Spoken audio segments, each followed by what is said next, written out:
చిత్తూరు జిల్లాలోని ఓ చిన్న గ్రామంలో ఇద్దరు బాలురు ఉండేవారు, రవి మరియు సురేష్. ఇద్దరూ ఒకే పాఠశాలలో చదువుతుండేవారు. రవి చదువులో తెలివైనవాడు కాని పేద కుటుంబం నుంచి వచ్చాడు. సురేష్ మాత్రం బాగా సంపన్న కుటుంబానికి చెందినవాడు. అయినా గర్వం లేకుండా అందరితో కలిసిమెలిసి ఉండేవాడు. వీరిద్దరి మధ్య స్నేహం చాలా బలంగా ఉండేది. ప్రతిరోజు స్కూల్కు కలిసి వెళ్లడం, తిరిగి రావడం, మధ్యాహ్నం చెట్టు కింద కూర్చుని భోజనం పంచుకోవడం, ఇవన్నీ వాళ్లకు అలవాటయ్యాయి.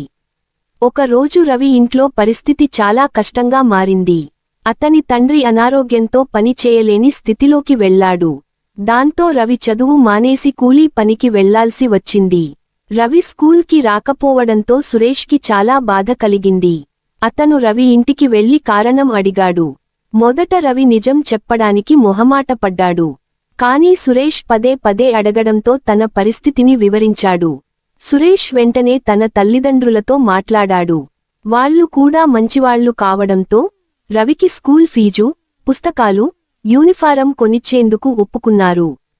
మరుసటి రోజు రవిని తిరిగి స్కూల్కు తీసుకొచ్చాడు సురేష్. రోజులు గడిచాయి.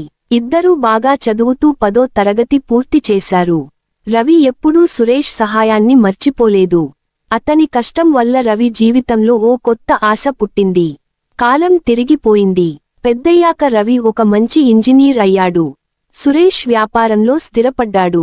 ఒకసారి అదే గ్రామానికి తిరిగి వచ్చి ఇద్దరూ కలిసి పాత స్కూల్ను సందర్శించారు.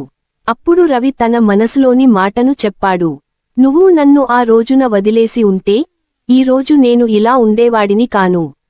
నువ్వు ఇచ్చిన స్నేహమే నా జీవితాన్ని మార్చింది అన్నాడు కళ్లలో నీళ్లతో.